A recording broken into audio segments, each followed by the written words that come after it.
I am no expert on this roster. I lean on you.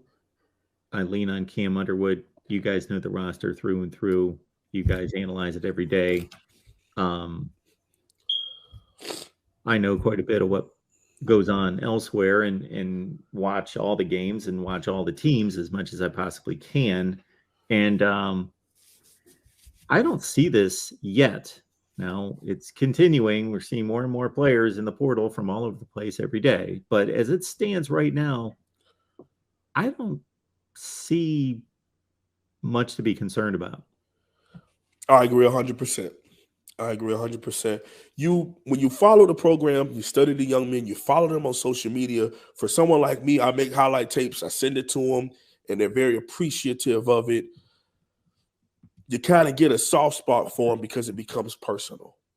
But there's a point where it's business.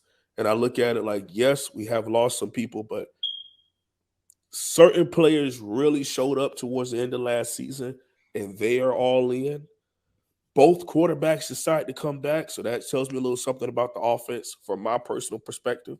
So they both are all in. You got Cam Kitchens, you have Wes Blasaint, you have Messidor coming back. I think things will be okay. Now, you got high school recruiting coming up here soon, in about 13 to 15 days away from getting some answers there. You also have the transfer portal where people will be coming in. We have a couple young men on official visits to Miami this upcoming week. Francis Mauigo's brother, who plays at Washington State, outside linebacker who's in the portal, he's on an official visit to Miami this upcoming weekend. So,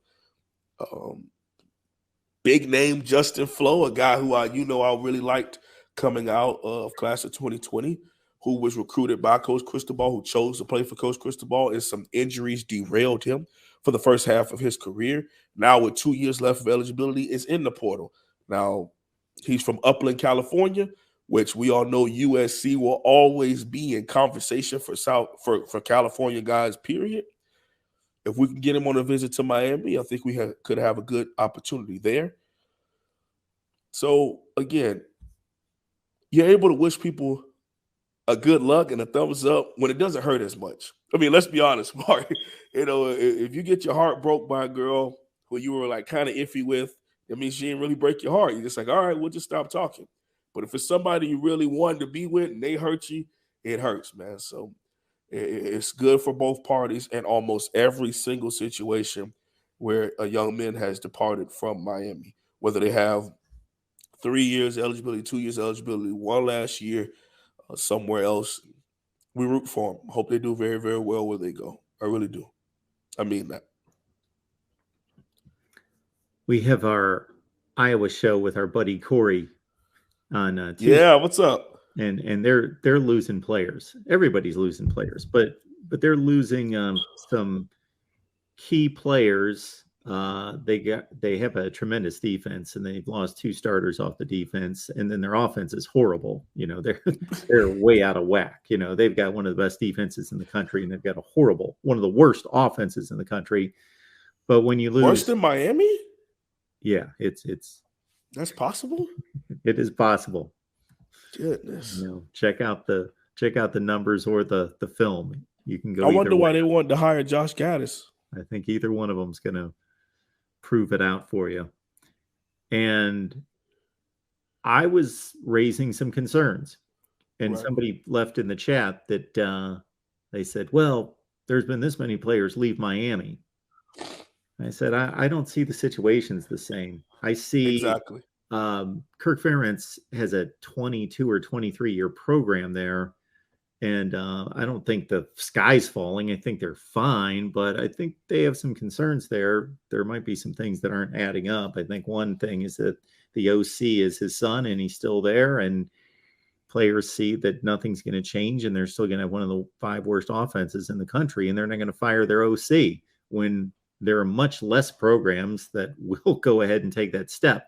But to transition that to Miami, I said, I don't see it, at least as of yet, at Miami, because what a lot of people don't think about is the flip side of this is that not all these players are just leaving because they want to go and grass is greener, bye, see ya, and they're, tears being shed by their coaching staff. No, there's conversations going on to basically say, hey, we appreciate you being here, appreciate what you've done, and but this is how it's looking for you, and it's not looking real positive. So, it might be better for you to leave. And I think that's probably what's going on with not all of the departures here, but a lot of them.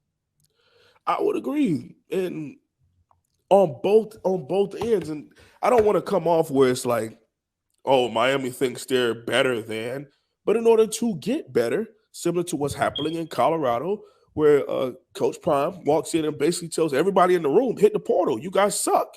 He said it in such a nice way and with such suave and elegancy about, I'm coming, and when I'm coming, I'm bringing my luggage, and some spots have already been given. He's basically telling the people that's in that room, over the last 2 years, you guys have a combined 5 wins.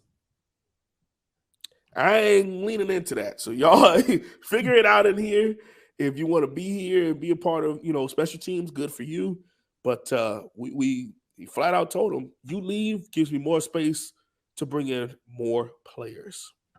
He's also building a really nice staff there too, as far as hiring and paying a bunch of people. So I look at with Coach Cristobal, the biggest thing that somebody pointed out to me, and I wish I knew his name because I would love to give him a shout out.